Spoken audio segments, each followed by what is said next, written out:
Bismillahirrahmanirrahim. Muhammadun Rasulullah alaihi salatullah wa alihi wal ahibba. La ilaha illallah Muhammadun Rasulullah alaihi salatullah. Bismillahirrahmanirrahim. Assalamualaikum warahmatullahi wabarakatuh.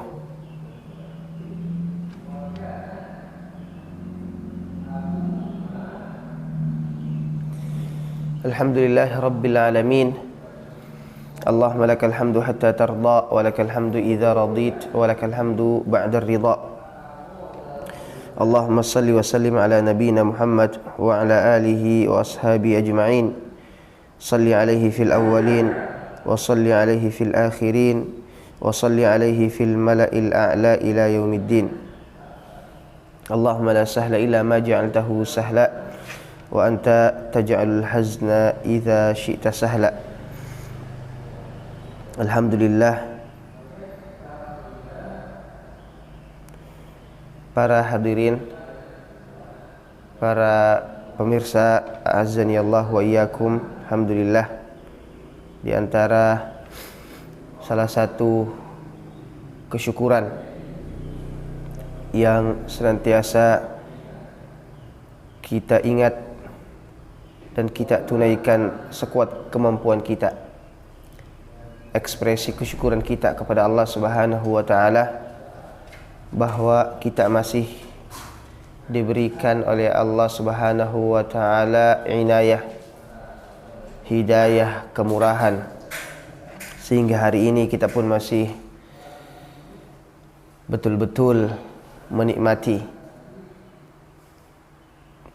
eksistensi keislaman dan keimanan kita di banyaknya fitnah yang terjadi di akhir zaman. Alhamdulillah, hidayah, inayah, keislaman masih bisa kita nikmati sampai sekarang. Para pemirsa yang dirahmati Allah Subhanahu wa taala, berbicara tentang rahmat, tentang kemurahan Allah Subhanahu wa taala, ada satu kemurahan yang Allah Subhanahu wa taala berikan kepada kita umat Islam, yaitu an-nafahat ar-rabbaniyah fi mawasim ta'at. Kemurahan Allah memberikan kepada kita musim-musim ketaatan, bahwa kita ketahui bersama Allah Subhanahu wa taala telah memberikan beberapa hari-hari spesial kepada kita, di mana hari-hari ini Allah memberikan atau Allah melipat gandakan kebaikan itu, melipat gandakan pahala, tidak seperti di hari-hari yang lain. Ada bulan-bulan yang spesial, misalnya bulan Ramadan. Bulan Ramadan disepakati oleh umat Islam lebih baik daripada bulan-bulan yang lain. Ada waktu-waktu atau jam-jam yang lebih spesial dari jam-jam yang lain. Contohnya misalnya ada satu waktu di hari Jumat yang lebih baik daripada waktu-waktu yang lain di hari Jumat. Misalnya waktu ba'da asar sampai tenggelamnya matahari. Ini waktu yang istimewa. Kenapa? Karena memang ada hadis yang mengatakan bahwa pada hari itu atau pada waktu itu la yuraddu ad-da'wah, tidak ditolaknya doa. Dan hari ini insyaallah kita akan membahas tentang kemurahan Allah dari hari-hari yang lebih baik daripada hari-hari yang lain. Kita akan berbicara insyaallah tentang asrar, tentang rahasia. Kenapa bulan Zulhijjah, terkhususnya lagi 10 hari awal bulan Zulhijjah yang hari ini kita berada di dalamnya. Ini sebuah kenikmatan juga jamaah sekalian, yang harus kita tunaikan kesyukurannya. Fabi ayyi ala'i rabbikuma tukadziban. Allah pilih kita untuk sampai menikmati berbagai nuansa ibadah yang ada di bulan atau di hari-hari awal Zulhijjah. Alhamdulillah,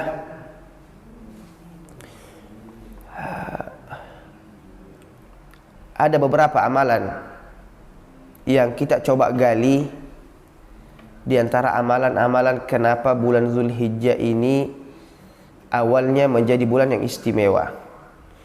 Ulama-ulama sepakat, atau kita katakan mayoritas, mereka ketika menafsirkan tentang firman Allah Subhanahu wa taala, ayyaman ma'lumat, wal yashhadu manafi'a lahum wa yadhkuru ismallahi ala ma razaqahum min bahimatil an'am. Bahwa ketika Allah mengatakan bahwa ketika kita disuruh untuk menikmati bahimatil an'am, binatang sembelihan kita, pada ayyam ma'lumat, pada hari-hari yang telah ditentukan. Ulama diantaranya Ibnu Abbas ketika menafsirkan mengatakan bahwa ayyam ma'lumat adalah hari-hari yang diketahui itu adalah hari-hari Zulhijjah. Jadi Al-Quran menyebutkan sebagaimana yang ditafsirkan oleh beberapa ahli tafsir bahwa Zulhijjah, 10 hari Zulhijjah itulah ayyam ma'lumat. Ada perkataan tafsir yang lain, tapi Ibnu Abbas di antara ahli tafsir yang menjadi rujukan karena beliau dijuluki sebagai turjumanul Quran, hibrul ummah. Beliau adalah tintanya ilmu. Beliau adalah penerjemah Quran, turjumanil Quran.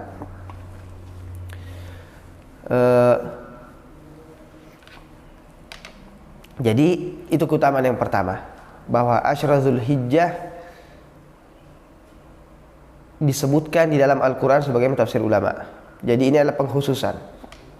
Yang kedua, wal fajri wa layalin ashr.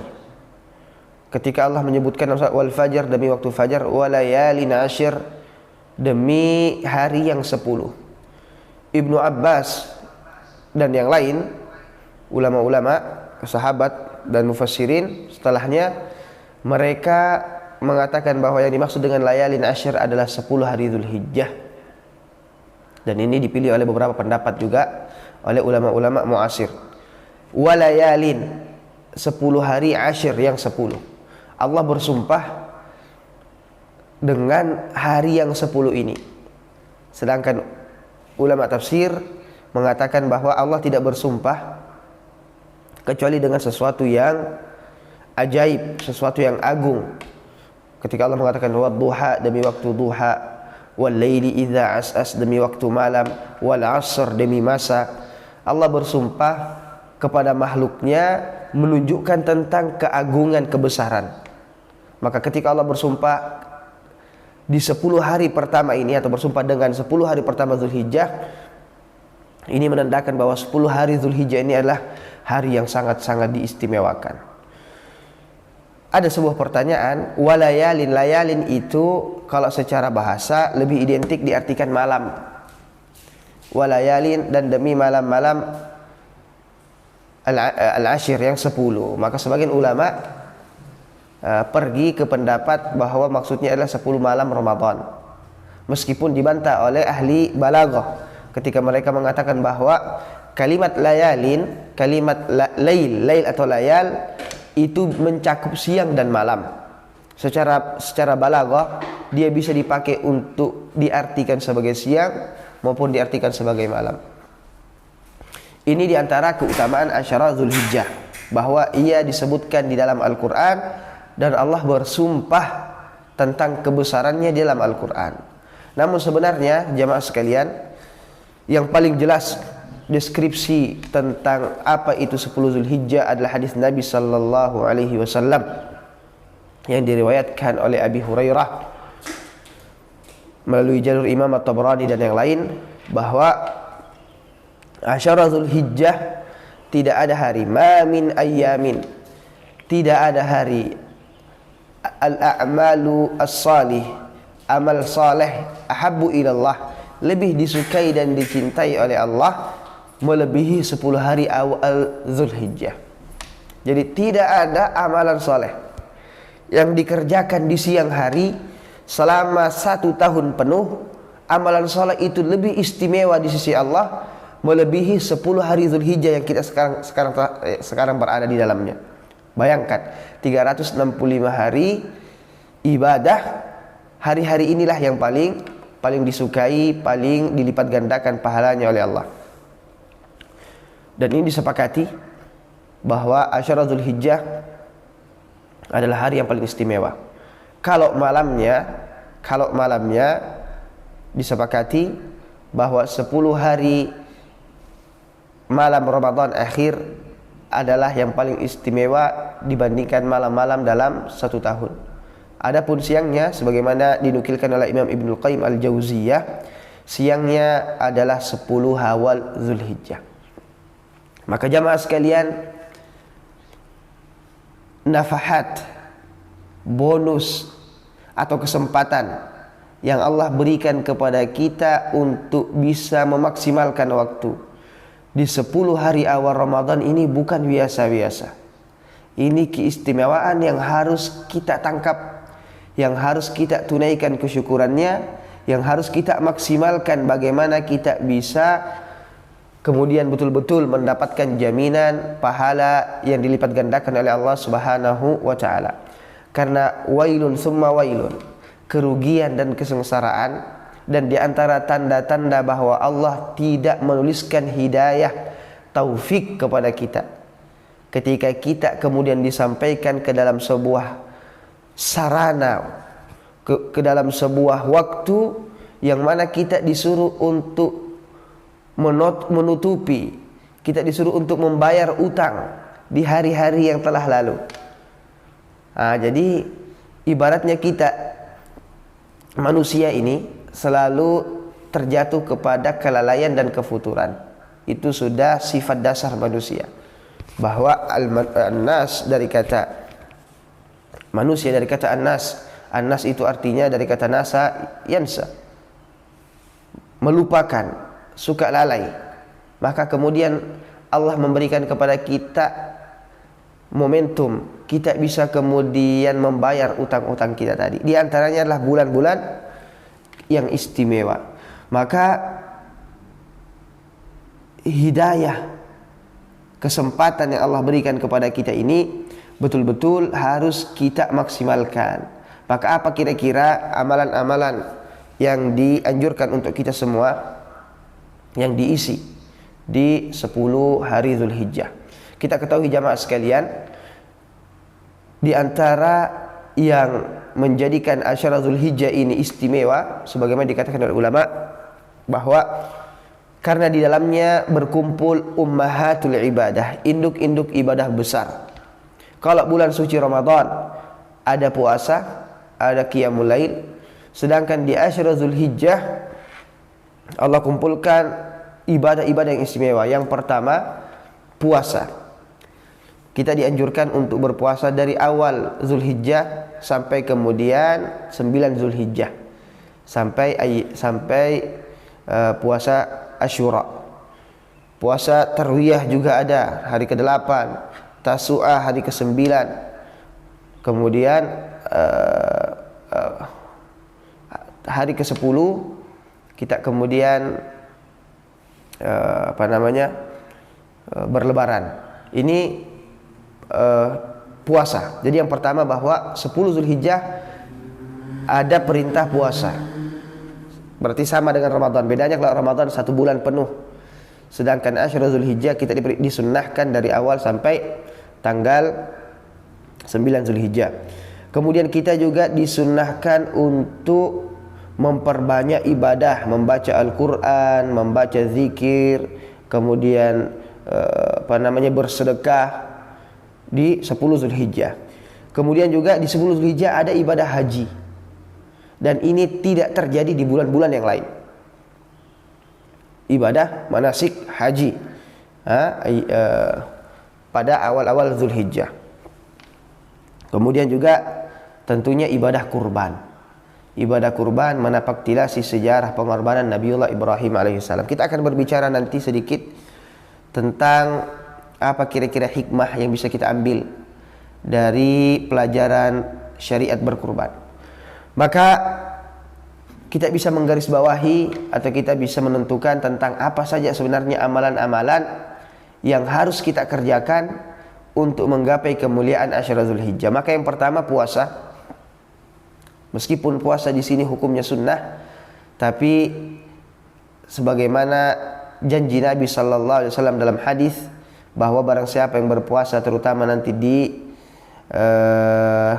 Yaumut Tarwiyah, Yaumut Tasu'a, hari ke-8, hari ke-9 dan puasa Asyura, maka akan dilipat gandakan dan akan dihapuskan dosanya 2 tahun atau 2 tahun yang telah lalu. Jadi yang pertama puasa. Kemudian yang kedua, memperbanyak ibadah. Ibadah apa saja? Bahkan kalau dulu kita baca sejarah orang-orang salaf, mereka sengaja mengakhirkan ketika ada nazar atau ada ibadah, ada niatan untuk ibadah yang ingin dilakukan, mereka akhirkan di akhir bulan atau di awal bulan Zulhijjah. Demi apa? Demi untuk mendapatkan pahala yang dilipat gandakan. Kemudian selain kita kemudian juga disuruh untuk memperbanyak ibadah, tapi kemudian ada amalan-amalan khusus. Di antaranya adalah berkurban. Berkurban ini adalah ekspresi kesyukuran yang Allah Subhanahu wa taala syariatkan, yang kita jaga syariat ini menjadi uswatun hasanah yang dilakukan oleh Nabiullah Ibrahim alaihissalam. Pemirsa yang dirahmati Allah Subhanahu wa taala, kita akan sedikit mengkaji, mentadabburi tentang nilai sejarah dari perintah berkurban ini. Kita ketahui bersama bahwa Nabiullah Ibrahim alaihissalam ketika diperintahkan untuk menyembelih anaknya, ini adalah sebuah kisah yang diabadikan, sangat heroik. Ketika Nabiullah Ibrahim alaihissalam diminta untuk menyembelih anaknya dalam rangka ketaatan kepada Allah dan sebagai bukti penghambaan. Apakah Allah tidak percaya kualitas ibadah, kualitas keimanan Nabi Ibrahim? Bukan. Tapi sebenarnya betul-betul menjadi pelajaran untuk kita generasi setelahnya, bahwa level keimanan berbanding lurus dengan level ujian. Ini menjadi husnuzan kita kepada Allah, menjadi persangkaan baik kita kepada Allah. Kenapa umat akhir zaman ini banyak sekali fitnah dan cobaan? Memang sudah dikabarkan oleh Rasulullah bahwa di akhir zaman ini al-fitan al-mutalatimah, fitnah-fitnah yang menyambar-nyambar.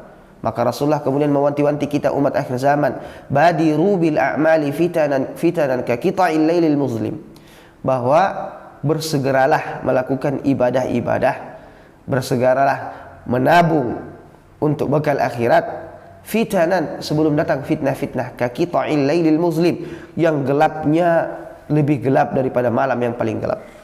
Artinya apa? Semua orang nanti akan meraba-raba di akhir zaman. Di waktu kita sekarang ini banyak sekali masalah yang kemudian kita tidak bisa membedakan mana yang benar, mana yang buruk, karena syubuhat yang menyambar-nyambar, karena fitnah yang menyambar-nyambar. Maka pelajaran daripada kisah pengorbanan Nabiullah Ibrahim alaihissalam mengajarkan kepada kita bahwa keimanan kita ini harus diuji, keimanan kita ini harus dibuktikan, dan tentunya pembuktiannya itu ketika kita bisa melewati ujian-ujian yang Allah Subhanahu wa taala berikan. Dan ujian itu gampangnya begini, ada ujian musibah, ada ujian ketaatan, ada ujian kesabaran, bertahan dalam ketaatan. Tapi jamaah sekalian, kalau kita telusuri Nabi Ibrahim alaihissalam, tingkat ujiannya itu luar biasa. Makanya ketika Rasulullah didatangi oleh salah seorang sahabat kemudian mengatakan, ya khairul bariyah, wahai sebaik-baik manusia, Nabi Muhammad ketawaduan beliau mengatakan apa? zaka Ibrahim. Sebaik-baik manusia itu Nabiullah Ibrahim alaihissalam. Nabiullah Ibrahim alaihissalam. Kenapa? Karena di dalam Al-Quran banyak sekali diulang-ulang ayat Nabi Ibrahim alaihissalam, dan hampir semuanya berbicara tentang bagaimana ketangguhan beliau. Bayangkan ketika beliau bujang masih hidup sendiri, harta yang paling mahal baginya adalah dirinya, jiwanya, nafas yang dia punyai, kehidupan yang dia punyai. Maka Allah uji dengan bagaimana apakah dia mampu lolos ketika nyawanya akan diambil. Dia dibakar, kisah Namrud. Tapi beliau kemudian tidak goyah, mempertahankan keimanan. Bahkan sangat getol mendakwahkan. Sebelumnya mendakwahkan kepada orang tuanya, mengatakan kepada orang tuanya, ya abati lima ta'budu ma la yasma'u wa la yubsiru wa la yughni 'anka syai'a. Wahai ayahku, kenapa engkau menyembah apa-apa yang tidak bisa mendengar, yang tidak bisa melihat?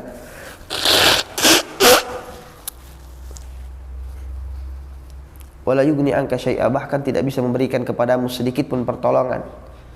Ya abati inni qad ja'ani minal ilmi ma lam ya'tika fattabi'ni ahdika siratan sawiyya.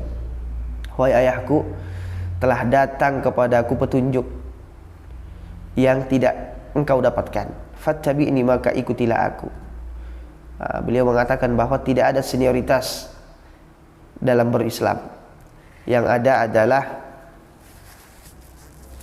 siapa yang mendapatkan anugerah petunjuk dari Allah, dialah yang senior, meskipun anaknya, meskipun lebih muda darinya, meskipun junior.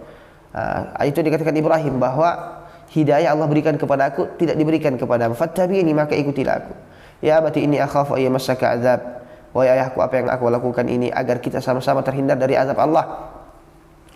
Akhir cerita, orang tuanya tetap teguh pendirian.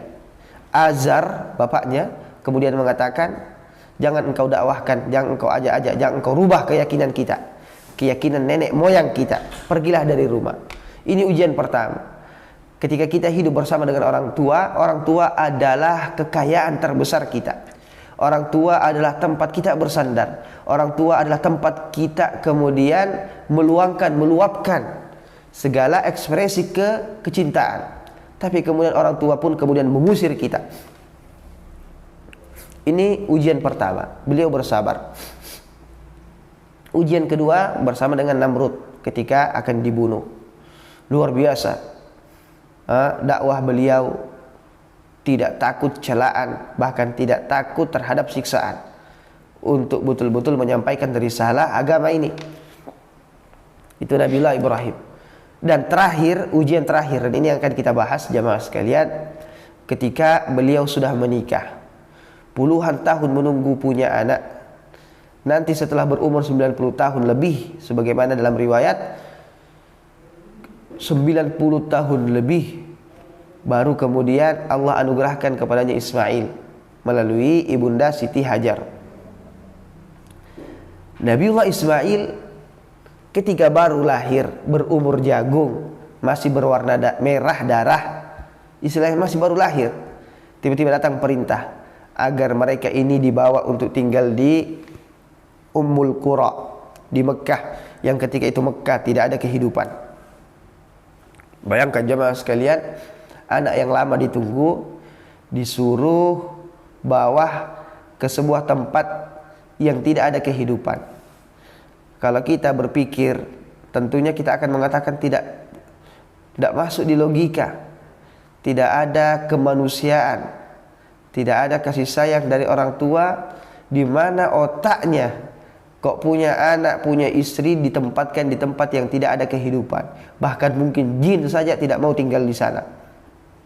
Tapi karena ini perintah Allah, dibawalah. Luar biasa heroik cerita ketika Nabi Ibrahim berpaling pergi, dikejar oleh Siti Hajar, mengatakan, kenapa engkau tinggalkan kami di tempat yang yang tidak ada kehidupan, tidak ada pohonan, tidak ada air. Nabi Ibrahim tidak bergeming, berjalan sampai ketika 3 kali Siti Hajar mengatakan, apakah ini perintah Allah? Kata Nabi Ibrahim, na'am. Maka Siti Hajar yang tumbuh dari lingkungan keluarga tauhid. Kemudian mengatakan, idzan lan yudayyi'ana Allah, kalau begitu Allah tidak akan menyia-nyiakan kita. Ditinggalkan anaknya yang paling dia sayangi, istrinya yang paling dia cintai, ketika Allah perintahkan. Jadi ujian pertama keluarga bapaknya, kemudian ujian ingin dibunuh dirinya, kemudian ujian ketika anaknya lahir, ditinggalkan anaknya. Nabi Ibrahim pergi kembali melanjutkan perjuangan dakwahnya. Nanti setelah kemudian Nabi Ismail kemudian mulai besar, kembali bertemu dengan Nabi Ibrahim, Nabi Ismail sudah mulai bisa membantu bekerja, berlari bersama orang tuanya. Tiba-tiba ada lagi ujian selanjutnya, yaitu ujian disembelih. Falamma aslama wa tallahu lil jabin. Melihat, inni ara fil manam, aku melihat di dalam mimpi. Kalau kita mungkin bersama Nabi Ibrahim alaihissalam, kita akan menghardik beliau. Bagaimana mungkin mimpi dijadikan sebagai dalil untuk membunuh anaknya? Mimpi kan itu orang tertidur. Tentunya ketika tidur bisa jadi, meskipun ada hadis yang mengatakan bahwa mimpinya Nabi itu adalah wahyu. Jadi para anbiya, para nabi-nabi, mereka ketika bermimpi maka mimpinya adalah wahyu. Tapi kemudian pertanyaan sebenarnya ketika itu, bahwa luar biasa istijabah, luar biasa ketaatan Nabiullah Ibrahim ketika diperintahkan oleh Allah menyembelih anaknya dalam keadaan ketika menunggu begitu lama, ketika anaknya kecil ditinggalkan, ketika baru bertemu dan anaknya sedang lucu-lucunya, sedang manja-manjanya, disuruh sembelih. Bahkan yang nyembelihnya Nabi Ibrahim sendiri. Inni ara fil manami anni azbahuka, aku menyembelih, fanzur madza tara, apa pendapatmu?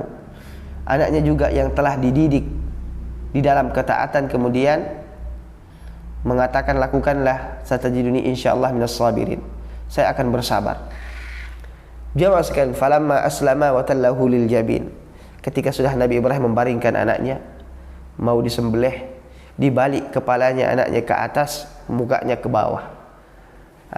Kenapa Nabi Ibrahim dikatakan tidak sanggup ketika memotong anaknya, kemudian memandang kepada wajah dan mata anaknya yang meronta-ronta? Maka dibalik aslama wa tallahu lil jabin, kepalanya atau jabinnya ini dihadapkan ke tanah, kemudian disembelih dari belakang. Ketika sudah mulai amar rasikin, sudah dijalankan itu pisau, maka kemudian Allah ganti dengan domba, seekor domba. Kita kembali ke keutamaan dan rahasia-rahasia ibadah di bulan Zulhijjah. Jamaah sekalian rahmati Allah Subhanahu wa taala, dan ini yang menjadi ikon daripada bulan Zulhijjah, bahwa ada perintah berkurban, menapaktilasi perintah yang Allah Subhanahu wa taala perintahkan kepada kita untuk kita lakukan. Ini amalan yang paling dicintai oleh Allah Subhanahu wa taala, berkurban. Inna a'tainakal kautsar, sungguhnya kami berikan kepadamu al-kautsar, nikmat yang banyak. Fasholli li rabbika wanhar, maka salatlah, ibadahlah kepada Tuhanmu, wanhar, dan sembelihlah, dan menyembelih hewan kurban. Kemudian hikmah besar atau pelajaran keistimewaan yang disebutkan oleh ulama di 10 hari ini betul-betul luar biasa. Ada sebuah hadis yang diriwayatkan oleh Imam Bukhari dan juga yang lain, ketika Rasulullah SAW ditanya oleh sahabat tentang keutamaan Asyara Dzulhijjah, walal jihadu fi sabilillah, bagaimana dengan jihad di jalan Allah? Orang berjihad di jalan Allah, mempertaruhkan nyawa, mempertaruhkan dirinya, tentunya ini lebih baik, karena jihad adalah puncak tertinggi, zirwatus sanamil Islam, dalam keberislaman. Kata Rasulullah, tidak, bahkan jihad fi sabilillah tidak lebih baik daripada beramal di 10 awal Zulhijjah ini, kecuali kata Rasulullah, ada orang yang pergi jihad dengan seluruh harta dan keluarganya dan tidak ada kembali sedikit pun. Artinya apa? Betul-betul jihadnya dengan harta, seluruh harta dan jiwanya. tidak ada kembali sama sekali. Itu baru bisa mengalahkan pahala beramal di 10 Zulhijjah. Jamaah sekalian rahmati Allah,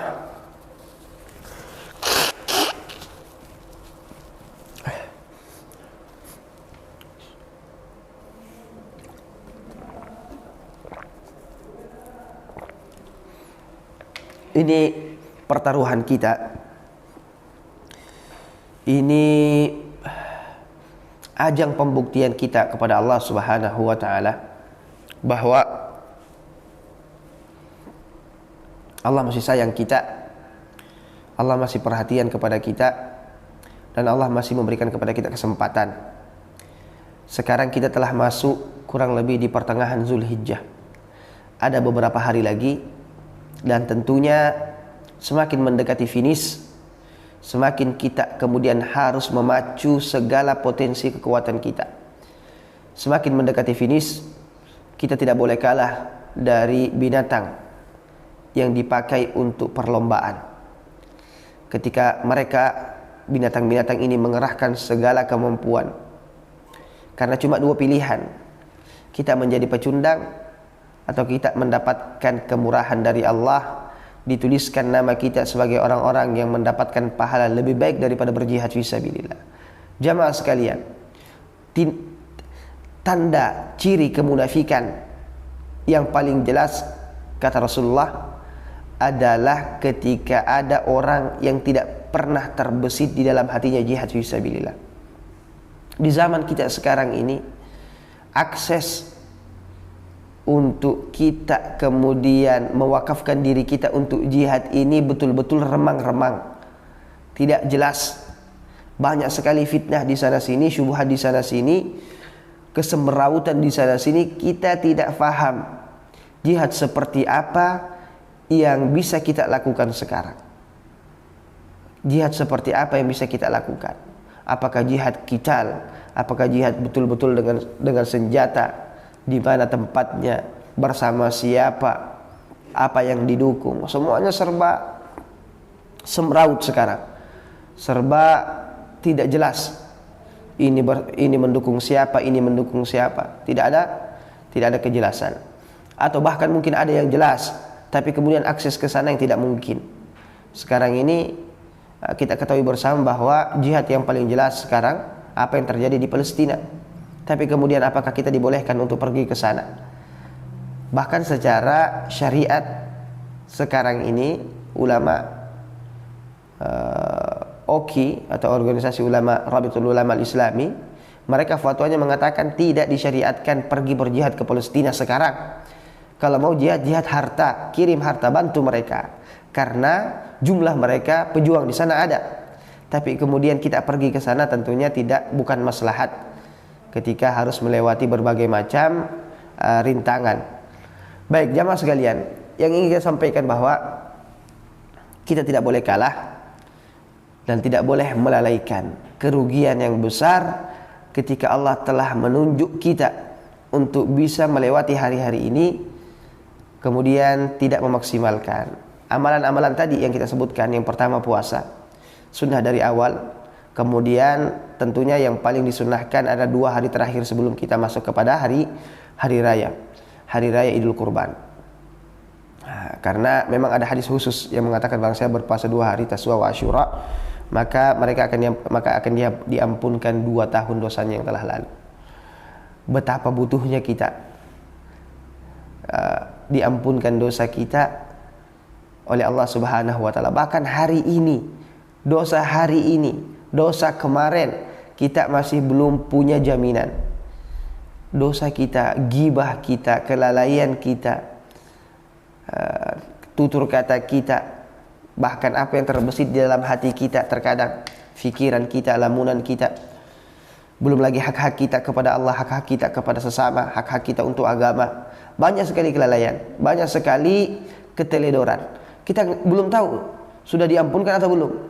Maka Rasulullah menjamin dengan jaminan beliau sebagai Rasulullah bahwa barang siapa yang berpuasa 2 hari akan diampunkan dosanya yang telah lalu, 2 tahun yang telah lalu. Kemudian bersedekah hari ini lebih baik daripada bersedekah di hari-hari yang lain. Apa yang bisa kita sedekahkan? Apa yang bisa kita sedekahkan? Bersedekahlah sekarang. Berbagi kepada orang yang membutuhkan, karena pahalanya lebih besar berkali-kali lipat dari pahala-pahala di tempat yang lain.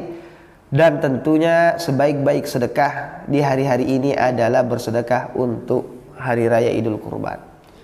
Bersedekah untuk hari raya Idul Kurban. Allah katakan, lan yanalallaha luhumuha wala dima'uha, bahwa daging kurban itu Allah tidak inginkan daging itu sampai kepada Allah, walakin yanaluhut taqwa, tetapi yang Allah inginkan sampai adalah takwa. Dagingnya untuk kita, dagingnya untuk kita makan, dagingnya untuk kita bagi, ketakwaannya kembali Allah simpankan untuk kita di akhirat kelak. Ini tentang sebaik-baik amalan, berkurban. Dan alhamdulillah kita semua mampu insyaallah taala. Sekarang ini mudah, dan kemudian banyak cara. Tidak bisa sendiri, bisa beramai-ramai. Tidak bisa kontan, tidak bisa cash, bisa dicicil. Sebagaimana yang banyak tawaran-tawaran yang terjadi sekarang ketika orang mencicil setiap bulannya. Itu kalau punya kemauan. Sebaik-baik ibadah adalah berkurban. Fasholli li rabbika wanhar, inna syani'aka huwal abtar. Nah, ini beberapa amalan. Dan tentunya juga di antara yang tidak boleh kita lupakan adalah doa untuk umat Islam. Di hari-hari ini, apalagi ketika dalam keadaan berpuasa, kita kemudian berdoa kepada Allah. Doanya insyaallah lebih istimewa dibandingkan dengan doa di waktu-waktu yang lain. Ini mungkin beberapa hal yang bisa kita ambil sebagai hikmah pelajaran. Dan tentunya kita sama-sama berdoa kepada Allah agar Allah memberikan kepada kita taufik untuk bisa memaksimalkan musim-musim ketaatan yang Allah anugerahkan kepada kita. Ini mungkin yang kami dapat sampaikan. Astagfirullahaladzim, astagfirullahaladzim. Assalamualaikum warahmatullahi wabarakatuh.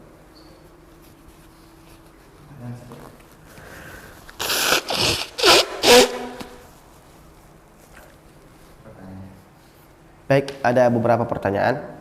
Kita coba dengarkan bersama. Fadhal. Apa makna dari kutipan dari salah satu hadis berikut? Di antara kamu ingin berkurban, maka hendaklah ia menahan diri dari memotong rambut dan kukunya. Baik. Ini hadis sahih bahwa orang yang ingin berkurban, maka di 10 hari awal Zulhijjah tidak memotong rambut dan kukunya. Hadisnya mengatakan fala ya'khudz min sya'rihi wala min azfarihi. Janganlah dia mengambil dari rambut dan kukunya.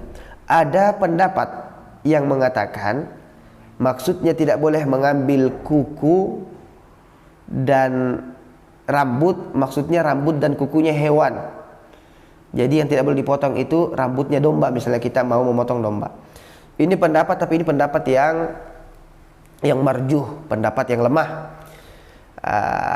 Kalau kita rujuk semua hampir rata-rata pendapat ulama, mereka mengatakan bahwa maksudnya fala ya'khudz min azfarihi, tidak boleh memotong rambut dan kukunya orang yang ingin berkurban.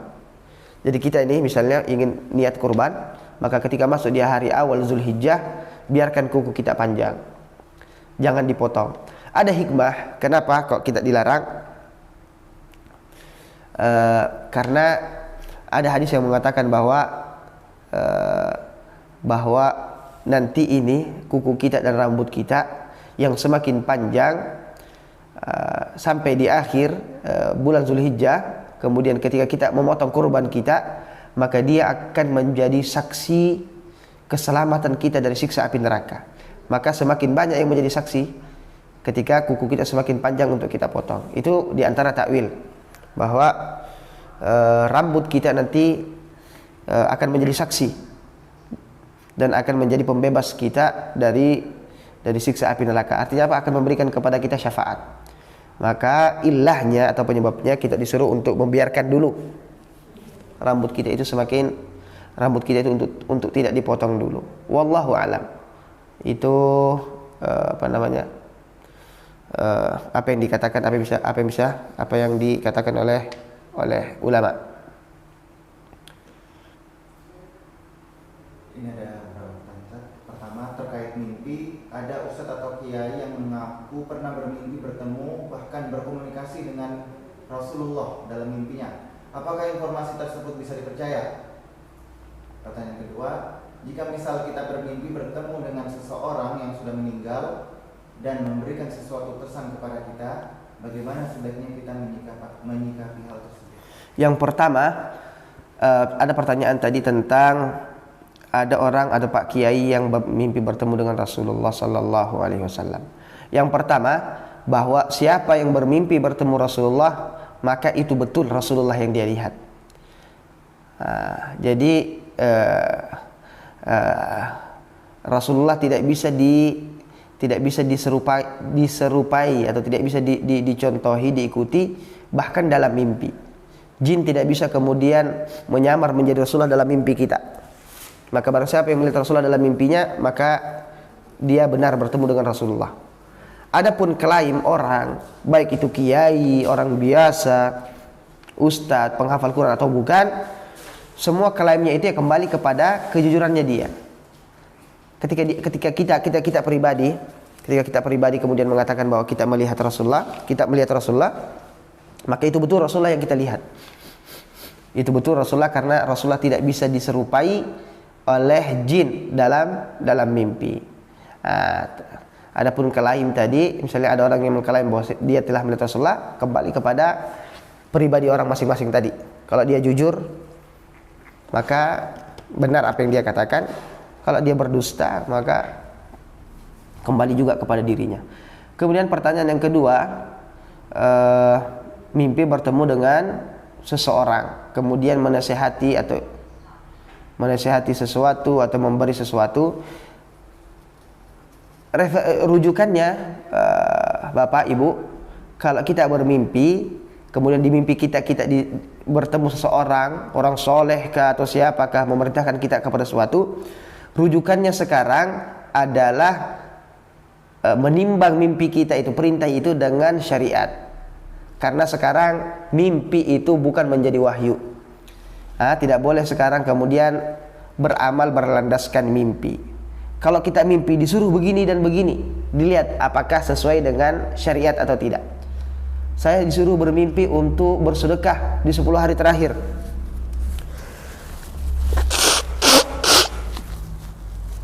Maka tidak ada masalah, karena mimpinya sesuai dengan syariat.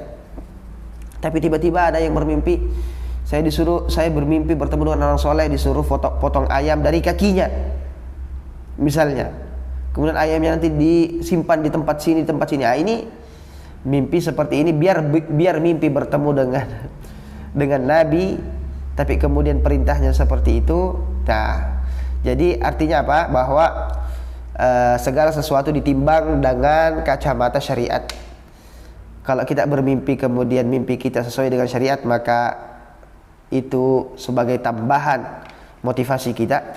Tapi kalau menyelisih syariat, mimpi apapun itu, maka tidak boleh dilakukan. Al-yawma akmaltu lakum dinakum. Karena rujukan agama ini telah sempurna, Al-Quran dan As-Sunnah, sesuai dengan pemahaman salaful ummah. Baik, ada lagi? Ada yang menerangkan ada dosa-dosa yang hanya terhapus oleh bersusah payah dalam bekerja atau menafkahi keluarga. Apakah amalan ini bisa menjadi amalan yang berlipat juga di awal Zulhijjah? Maksudnya bersusah payahnya dalam bekerja bisa menggantikan kesulitan untuk sering beribadah sunnah di awal Zulhijjah. Misalnya karena sibuk jadi sedikit membaca Al-Quran. Boleh saya lihat, Ustaz? Ini agak panjang pertanyaan. Baik.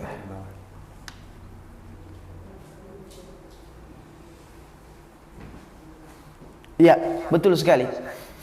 Bahwa ada yang menerangkan kalau dosa-dosa yang hanya terhapus oleh bersusah payah dalam bekerja atau menafkahi berkeluarga. Saya belum pernah dapat referensi atau belum pernah membaca tentang dalil khusus mengatakan bahwa ada dosa yang terhapus ketika kita giat dalam bekerja. Yang ada bahwa ketika kita giat bekerja, apalagi pekerjaannya itu pekerjaan mencari nafkah yang halal untuk keluarga, memang ini sebaik-baik ibadah, sebaik-baik pekerjaan, sebaik-baik pekerjaan, seberkah-berkahnya amalan. Dalam hadis dikatakan bahwa keluarga Nabi Daud atau Nabi Daud alaihissalam, Nabi Daud alaihissalam dimuliakan beliau diantaranya karena beliau memakan dari hasil jerih payahnya. Jadi bekerja untuk mencari nafkah keluarga dengan pekerjaan yang halal, maka itu sebaik-baik jihad kita, termasuk daripada bentuk jihad ketika kita betul-betul bersungguh-sungguh dan betul-betul menjalaninya dengan kesabaran.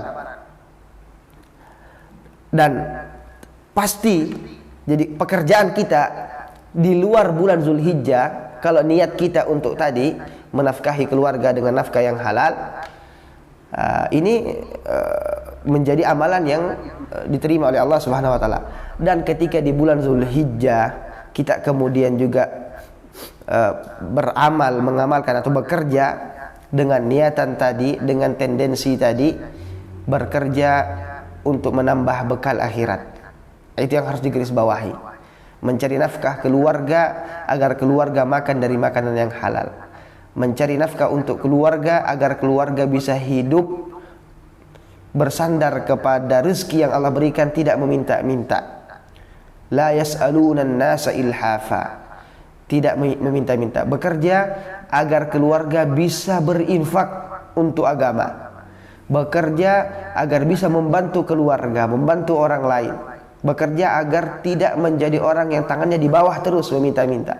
Ini semua bernilai pahala, bernilai jihad, dan tentunya dilipat gandakan nilai niatan kita itu ketika di bulan Zulhijjah. Maka bersusah payahnya dalam bekerja bisa menggantikan kesulitan untuk sering beribadah sunnah di awal Zulhijjah, misal karena sibuk jadi sedikit membaca Al-Quran. Tapi harus digarisbawahi bahwa